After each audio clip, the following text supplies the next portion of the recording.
بسم اللہ الرحمن الرحیم۔ ہمارے سلسلہ وار سیرت کے اسباق چل رہے تھے۔ اس سیرت کے اسباق کے اندر گزشتہ ہفتے ہمارے سامنے جو بات آئی تھی وہ آپ لوگوں کے سامنے ہے کہ مدینہ منورہ آنے کے بعد حضور اکرم صلی اللہ علیہ وسلم کو سابقہ پڑا تھا 3 قسم کی قوموں سے، ایک مسلمان اور دوسرے یہودی اور تیسرے منافقین۔ ان تینوں کے الگ الگ مسائل تھے اور ان تینوں کے الگ الگ چیلنجز تھے جو حضور اکرم صلی اللہ علیہ وسلم کے سامنے تھے۔ چنانچہ مسلمانوں سے متعلق جو مسائل تھے اس کا حل حضور نے کس طریقے سے کیا اس کی طرف مختصر اشارہ گزشتہ سبق کے اندر آ گیا تھا۔ اسی طرح یہود سے حضور اکرم صلی اللہ علیہ وسلم کو جو مسائل تھے تو اس سلسلے میں حضور اکرم صلی اللہ علیہ وسلم نے کیا اقدام کیا وہ بھی گزشتہ سبق کے اندر آ گیا تھا۔ اب آج کے سبق کے اندر ایک تیسرا طبقہ تھا منافقین کا، تو منافقین کے طبقے کے ساتھ میں حضور اکرم صلی اللہ علیہ وسلم نے کس قسم کے معاہدات کیے اور ان لوگوں سے کس طریقے سے نمٹے، اس کا تذکرہ آ جائے گا مختصر طور پر، اور پھر اسی کے ساتھ میں مدینہ منورہ آنے کے بعد پھر جنگ کی جو اجازت نازل ہوئی ہے اس کی مختصر سی تفصیل آئے گی۔ پچھلے دروس کے اندر یہ ساری باتیں آپ لوگوں کو پتہ چل چکی ہے کہ مکہ مکرمہ کے جو قریش تھے انہوں نے مسلمانوں پر کیسے کیسے ظلم کیے، پھر جب مسلمانوں نے ہجرت شروع کی تو ان کے خلاف کیسی کیسی کارروائیاں کی۔ اب مسلمان جو ہے یہ مدینہ منورہ کے اندر اپنا پاؤں جما چکے تھے، ایک امن کی حالت میں رہ رہے تھے، لیکن اب بھی قریش مکہ اپنی حماقتوں کو بند کیے ہوئے نہیں تھے، وہ اب بھی اپنے ظلم کے اوپر لگے ہوئے تھے، بلکہ ان لوگوں کو اور تیز چڑھ رہا تھا کہ یہ مسلمان تو ہمارے ہاتھ سے نکل گئے اور ایک پرامن جگہ پہ جا کے رہنے لگے۔ اس لیے انہوں نے نئے طریقے سے ظلم کرنے کی ابتدا کی اور نئی پلاننگیں شروع کی۔ وہ نئی پلاننگیں کس طریقے سے شروع کی؟ وہ اس طریقے سے شروع کی کہ جیسے گزشتہ ہفتے میں نے عبداللہ بن ابی منافق کے بارے میں بتایا تھا کہ انصار کے جو قبیلے تھے اوس اور خزرج یہ دونوں اس کو سردار بنانے پر متفق تھے، اور آج تک یہ دونوں قبیلے ایک ساتھ کسی ایک کو سردار بنانے پر متفق نہیں ہوئے تھے، سب سے پہلے اسی کے اوپر متفق ہوئے تھے، بس اس کے لیے تاج بھی بنا دیا گیا تھا، پہنانے کی تیاری تھی کہ حضور اکرم صلی اللہ علیہ وسلم آ گئے اور اس کی ساری سرداری ایک طرف رہ گئی۔ تو ظاہر سی بات ہے وہ تو یہی سمجھتا تھا کہ یہ محمد کی وجہ سے میری سرداری گئی ہے، تو وہ جب تک اس کا بس چلا وہ کھلم کھلا دشمنی کرتا رہا، اور جب اس کا بس چلنا بند ہو گیا تو پھر وہ ظاہر میں تو مسلمان بن گیا لیکن اندرونی طور پر وہ اب بھی منافق ہی تھا۔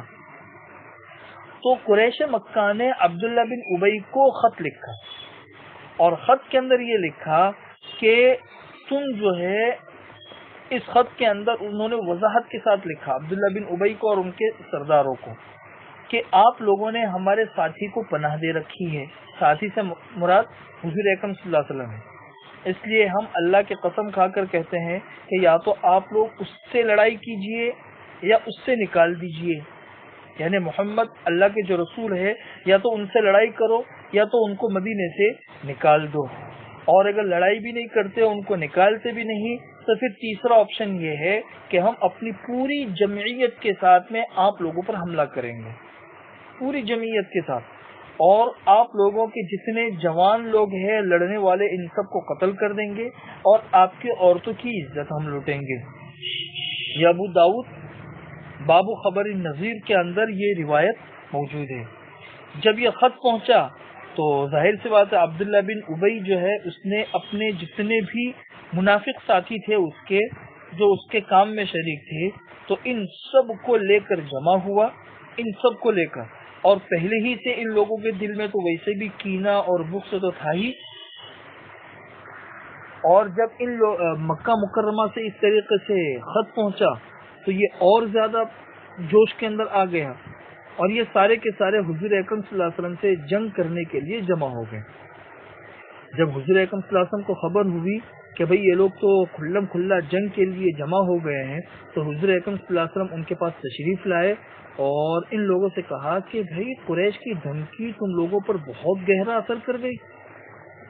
قریش تو وہاں مکہ میں بیٹھے ہوئے ہیں، ان کو نقصان کچھ بھی نہیں ہے، اگر تم لڑو گے تو نقصان تمہارا زیادہ ہے. وہ تو وہاں پہ بیٹھ کے صرف آپ کو رائے مشورہ دے رہے ہیں، اکسا رہے ہیں. اگر یہ لڑائی ہوئی تو اس میں تم لوگوں کا بھی بہت بھاری نقصان ہے. اور یہ سمجھو کہ تم اپنے ہی بیٹے، اپنے ہی بھائی، اپنے ہی باپ سے لڑو گے. لیکن جو لوگ مسلمان ہو گئے تو وہ بھی ان کے ہی خاندان کے تھے، انصار کے. بہرحال حضور اکرم صلی اللہ علیہ وسلم نے حکمت کے ساتھ بات کی تو یہ سن کر جتنے لوگ لڑائی کے لیے جمع ہوئے تھے عبداللہ بن ابی کے کہنے پر، تو سارے کے سارے لوگ بکھر گئے. چلو اس وقت تو عبداللہ بن ابی جو ہے وہ جنگ کے ارادے سے باز آ گیا، اس لیے کہ اس کے ساتھی جو ہے نا وہ تھوڑے سے ڈھیلے پڑ گئے تھے. یہ سمجھ لو یا یہ کہو کہ ان کے ساتھیوں کو بات سمجھ میں آ گئی تھی کہ بھئی اپنے ہی لوگوں کے خلاف کیوں لڑنا. لیکن حقیقت میں یہ عبداللہ بن ابی اندر اندر سے قریش کے ساتھ میں ملا ہوا تھا. قریش کے ساتھ میں ربط ضبط ہے، خط و کتابت ہے، ان کے ساتھ تال میل ہے، یہ ساری چیزیں اس کی چلتی رہتی تھی. اسی کے ساتھ ساتھ میں عبداللہ بن ابی نے مدینہ کے یہودیوں کو بھی اپنے ساتھ میں ملا کے رکھا تھا، اور جب کوئی موقع ملتا تو وہ جنگ کی شکل پیدا کر دیتا تھا. اور ہر مرتبہ حضور اکرم صلی اللہ علیہ وسلم اپنے حکمت عملی کے تحت اس جنگ کی آگ کو دبا دیتے تھے. کسی بھی حکمت سے پتا چلتا تھا کہ ہاں بھئی یہاں پر یہ اس قسم کا کوئی انتشار پیدا ہو رہا ہے، جاتے تھے اور کسی بھی حکمت کے ساتھ میں اس جنگ کو ٹال دیتے تھے. تو یہ ہوا. اسی دوران ایک قصہ یہ بھی ہوا کہ حضرت سعد بن معاذ جو انصار کے بہت بڑے سردار تھے اور مدینہ منورہ کے رہنے والے تھے، تو اسی دوران یہ عمرے کے لیے مکہ مکرمہ تشریف لے گئے، اور مکہ مکرمہ کا جو ایک سردار ہے امیہ بن خلف، اس کے وہاں پہ مہمان ہوئے. کیونکہ زمانے جاہلی پہلے ہی سے ان دونوں کے آپس میں تجارتی تعلقات رہتے تھے. تو سعد بن معاذ نے امیہ بن خلف سے کہا کہ میرے لیے کوئی خلوت کا وقت دیکھو، میں بیت اللہ کا طواف کر لوں. یعنی بیت اللہ کا طواف کس وقت میں کروں دیکھ لو، دوپہر کے وقت میں، رات کے وقت میں، جب کوئی بھی نہ ہو حرم کے اندر، تب جا کے میں طواف کر لوں. تو امیہ نے کہا کہ دوپہر کے وقت چلیں گے، اس وقت میں کوئی بھی نہیں ہوتا. تو امیہ بن خلف جو ہے وہ حضرت سعد بن معاذ کو لے کر چلا دوپہر کے وقت میں. بس نکلا ہی تھا کہ ابو جہل سامنے آ گیا. تو ابو جہل نے جو ہے نا وہ امیہ کو مخاطب کر کے پوچھا کہ ابو صفوان یہ کون ہے تمہارے ساتھ میں؟ یہ ابو صفوان جو ہے یہ امیہ کی کنیت تھی، امیہ بن خلف کی. کہا کہ ابو صفوان یہ تمہارے ساتھ کون ہے؟ تو امیہ نے کہا کہ یہ سعد بن معاذ ہے. تو چونکہ سعد بن معاذ تو بہت بڑے سردار تھے، ان کا نام سے سب واقف تھے، تو ابو جہل نے حضرت سعد بن معاذ کو مخاطب کرتے ہوئے کہا، ابو جہل نے، کہ اچھا میں دیکھ رہا ہوں کہ تم بڑے امن اور اطمینان سے طواف کر رہے ہو، حالانکہ تم لوگوں نے تو بے دین لوگوں کو پناہ دے رکھی ہے، اور تم تو بے دین لوگوں کی مکمل نصرت اور اعانت کر رہے ہو. بے دین لوگوں سے ابو جہل کی مراد کون تھی؟ صحابہ کرام اور حضور اکرم صلی اللہ علیہ وسلم. اس کے ذہن کے اعتبار سے وہ سمجھ رہا تھا کہ یہ لوگ بے دین ہیں. تو پھر ابو جہل نے کہا کہ سنو، خدا کی قسم اگر تم ابو صفوان کے ساتھ نہ ہوتے تو اپنے گھر صحیح سلامت پلٹ کر واپس نہ جا سکتے تھے. اگر یہ امیہ تمہارے ساتھ میں نہ ہوتا تو اسی وقت میں تمہارا کام ختم کر دیتا. اس پر حضرت سعد بن معاذ نے بہت بلند آواز سے کہا کہ سن، خدا کی قسم اگر تو نے مجھ کو کعبہ میں جانے سے روکا اور عمرہ کرنے سے روکا تو سمجھ لینا کہ میں تجھے ایسی چیز سے روک دوں گا جو تجھے اس سے زیادہ گراں گزرے گی. حضرت سعد بن معاذ کا اشارہ اس طرف تھا کہ قریش مکہ جب شام اور یمن جاتے تھے اپنے تجارتی قافلوں کے لیے تو راستوں سے ان کو مدینہ سے ہی گزرنا ہوتا تھا، اور مدینہ ان لوگوں کا بہت بڑا پڑاؤ ہوتا تھا، اور مدینہ کے اندر مہمان نوازی یہ انصار کے لوگ ہی کرتے تھے، اوس اور خزرج کے لوگ. تو سعد بن معاذ نے کہا کہ اگر تم نے مجھے عمرہ سے روکا تو میں تمہارے تجارتی قافلوں کی شاہراہ بند کر دوں گا مدینہ والوں کو ساتھ میں ملا کر، اور ظاہر سی بات ہے تجارت تمہاری بند ہو جائے گی تو کھاؤ گے پیو گے کہاں سے. یہ اشارہ تھا. لیکن اس پر سارے قریش جمع ہو گئے، اور سارے قریش نے جمع ہو کے وہاں کھڑے رہ کر ہی مسلمانوں کو بہت برا بھلا کہا، اور پھر کہا کہ دیکھو مدینہ منورہ میں جتنے مسلمان موجود ہیں ان سب سے کہہ دینا کہ تم مغرور مت ہونا کہ مکہ سے بالکل صاف بچ کر نکل گئے، ہم یثرب پہنچ کر ہی تمہارا ستیہ ناش کر دیں گے، ہمارے پاس میں اتنا پاور ہے۔ یہ ان لوگوں نے دھمکی دی۔ بہرحال یہ سعد بن معاذ یہاں سے عمرہ وغیرہ کرنے کے بعد مدینہ منورہ پہنچے اور حضور اکرم صلی اللہ علیہ وسلم کو ساری کیفیت سنائی کہ قریش جو ہے نا وہ اب بھی مسلسل ایسی کوششیں کر رہے ہیں کہ مدینہ منورہ سے مسلمانوں کے قدم اکھڑ جائے۔ اچھا، یہ جو قریش نے کہی تھی یہ صرف دھمکی نہیں تھی، بلکہ واقعی وہ لوگ پیچھے پیچھے ایسی سازشیں اور حرکتیں کر رہے تھے، اور خود حضور اکرم صلی اللہ علیہ وسلم کو اتنے پختہ ذریعوں سے یہ بات پہنچ چکی تھی کہ قریش مسلسل سازشیں کر رہے ہیں۔ اس کا نتیجہ یہ ہوتا تھا کہ یا تو حضور اکرم صلی اللہ علیہ وسلم رات جاگ کر گزارتے تھے، سوتے نہیں تھے، یا تو پھر حضور اکرم صلی اللہ علیہ وسلم صحابہ کرام کے پہرے میں سوتے تھے، اکیلے نہیں سوتے تھے، اس لیے کہ ڈر کا اتنا ماحول بیٹھا ہوا تھا کہ کب قریش حملہ کر دے اور مدینہ کی بستی کو ختم کر دے۔ چنانچہ صحیح بخاری اور مسلم کے اندر حضرت عائشہ رضی اللہ تعالیٰ عنہ سے مروی ہے کہ مدینہ آنے کے بعد ایک رات حضور اکرم صلی اللہ علیہ وسلم جاگ رہے تھے اور حضور اکرم صلی اللہ علیہ وسلم نے اچانک فرمایا کہ کاش آج رات میرے صحابہ میں سے کوئی صالح آدمی میرے یہاں پہ ہوتا جو میرا پہرا دیتا اور اس کے پہرے کے اندر میں آرام سے سو جاتا۔ بس یہ بات حضور نے کہی اور اسی حال میں ہتھیار کی جھنکار سنائی دی کہ جیسے ہتھیار بج رہے ہو، تو حضور اکرم صلی اللہ علیہ وسلم نے فرمایا کہ بے کون آیا؟ تو جواب آیا کہ بے سعد بن ابی وقاص، سعد بن ابی وقاص۔ حضور اکرم صلی اللہ علیہ وسلم نے فرمایا کہ بے کیسے آنا ہوا؟ تو سعد بن ابی وقاص نے ارشاد فرمایا کہ حضرت میرے دل میں آپ کے متعلق خطرے کا اندیشہ ہوا کہ پتہ نہیں آپ کو کوئی نقصان نہ پہنچا دے، اس لیے میں آپ کے یہاں پہ پہرا دینے کے لیے آ گیا۔ اس پر حضور اکرم صلی اللہ علیہ وسلم نے حضرت سعد بن ابی وقاص کو دعا دی اور سعد بن ابی وقاص حضور اکرم صلی اللہ علیہ وسلم کے پہرے میں لگ گئے اور حضور اکرم صلی اللہ علیہ وسلم سو گئے۔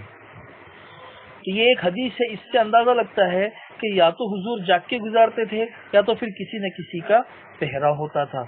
اچھا، یہ پہرا دینے کی کیفیت صرف ایک دو رات، ایک دو ہفتہ اس کے لیے نہیں تھی، بلکہ مسلسل تھی، کئی مہینوں تک یہ کیفیت رہی۔ چنانچہ حضرت عائشہ رضی اللہ تعالیٰ عنہ ہی سے مروی ہے کہ رات کو حضور اکرم صلی اللہ علیہ وسلم کے لیے پہرا دیا جاتا تھا تاکہ کوئی آ کے حضور کو نقصان نہ پہنچا دے، یہاں تک کہ یہ آیت نازل ہو گئی واللہ یعصمک من الناس،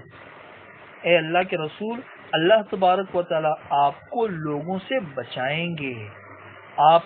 کو لوگوں سے محفوظ رکھیں گے۔ جب یہ آیت نازل ہوئی تو حضور اکرم صلی اللہ علیہ وسلم نے اپنے خیمے سے سر نکالا اور سر نکال کے ارشاد فرمایا کہ لوگوں اب واپس چلے جاؤ، اللہ تبارک و تعالیٰ نے مجھے محفوظ کر دیا ہے، اللہ نے میری حفاظت کا وعدہ کر لیا ہے، اب پہرا دینے کی ضرورت نہیں، اب تم لوگ چلے جاؤ۔ اچھا، یہ کیفیت صرف حضور کے ساتھ میں نہیں تھی، یہ خطرہ صرف حضور کی ذات تک محدود نہیں تھا، سارے ہی مسلمانوں کو یہ خطرہ تھا، سب مسلمانوں کو۔ چنانچہ حضرت ابی بن کعب رضی اللہ تعالیٰ عنہ سے مروی ہے کہ جب حضور اکرم صلی اللہ علیہ وسلم اور حضور اکرم صلی اللہ علیہ وسلم کے ساتھی مدینہ منورہ تشریف لائے اور انصار نے انہیں اپنے یہاں پناہ دی تو سارا عرب ان کے خلاف متحد ہو گیا، سارا عرب۔ چنانچہ یہ صحابہ کرام جو تھے یہ ہتھیار کے بغیر رات نہیں گزارتے تھے اور نہ ہتھیار کے بغیر صبح کرتے تھے، یعنی صبح ہوتی تھی ہتھیار ان کے ساتھ میں ہوتے تھے، رات ہوتی تھی ہتھیار ان کے ساتھ میں ہوتے تھے، تاکہ یہ کم سے کم اپنی حفاظت کر سکے۔ یہ تھے پرخطر حالات جو مدینہ کے مسلمانوں کے وجود کے لیے مسلسل چیلنج بنے ہوئے تھے، یعنی جب سے اسلام آیا اس وقت سے لے کر مکہ مکرمہ میں 13 سال مسلسل قریش نے نقصان پہنچایا، اور پھر مسلمان کس طریقے سے بچا کر اپنے آپ کو بچاتے ہوئے مدینہ منورہ پہنچے، اس کی کیفیت بھی گزشتہ سبقوں کے اندر آ چکی ہے۔ پھر مدینہ منورہ میں آ کے حضور اکرم صلی اللہ علیہ وسلم نے جو معاہدات کیے یہودیوں کے ساتھ میں، منافقین کے ساتھ میں، وہاں کے قبائل کے ساتھ میں، تاکہ مدینہ میں امن رہے، تو یہاں پر بھی مسلسل قریش اور دوسرے عرب اس قسم کی کوششیں کرتے رہتے تھے کہ کس طریقے سے مسلمانوں کا خاتمہ ہو، اور ڈر کا یہ عالم ہو گیا تھا کہ ہتھیار کے بغیر لوگ رات گزار ہی نہیں سکتے تھے کہ پتہ نہیں کون ہم پر حملہ کر دے۔ ایسے سخت حالات میں اب اللہ تبارک و تعالیٰ نے مسلمانوں کو جنگ کی اجازت مرحمت فرمائی، جنگ کی، لیکن جنگ کو فرض قرار نہیں دیا، اجازت دی کہ اگر قریش مکہ آئے یا عرب کے دوسرے لوگ آئے اور تمہیں ختم کرنا چاہے تو تمہیں اپنا دفاع کرنے کی اجازت ہے۔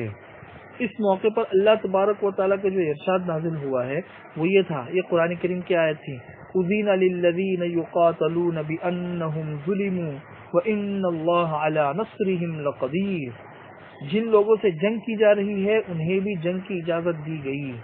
کیونکہ وہ مظلوم ہے، اور یقیناً اللہ تبارک و تعالیٰ ان کی مدد پر قادر ہے، اللہ تبارک و تعالیٰ ان کی مدد کے اوپر قادر ہے۔ اچھا، یہ جو آیت تھی، اس آیت کے ضمن میں مزید چند آیتیں نازل ہوئی، یہ 17ویں پارے کے اندر ہے، 17ویں پارے میں بالکل اخیر کا جو پاؤ پارا ہے اس میں، تو اس آیت کے ضمن میں مزید چند آیتیں اور بھی نازل ہوئی جن میں بتایا گیا ہے کہ یہ اجازت صرف جنگ کے لیے نہیں ہے، بلکہ اس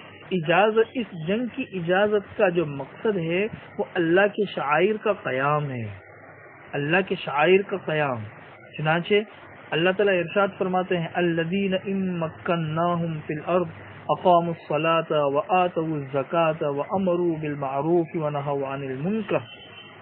یہ وہ لوگ ہیں کہ اگر ہم زمین میں ان کو اقتدار دے اور زمین میں ان کو قدرت دے تو یہ نماز قائم کریں گے، زکوٰۃ دیں گے، بھلی باتوں کا حکم کریں گے، برائی سے لوگوں کو روکیں گے۔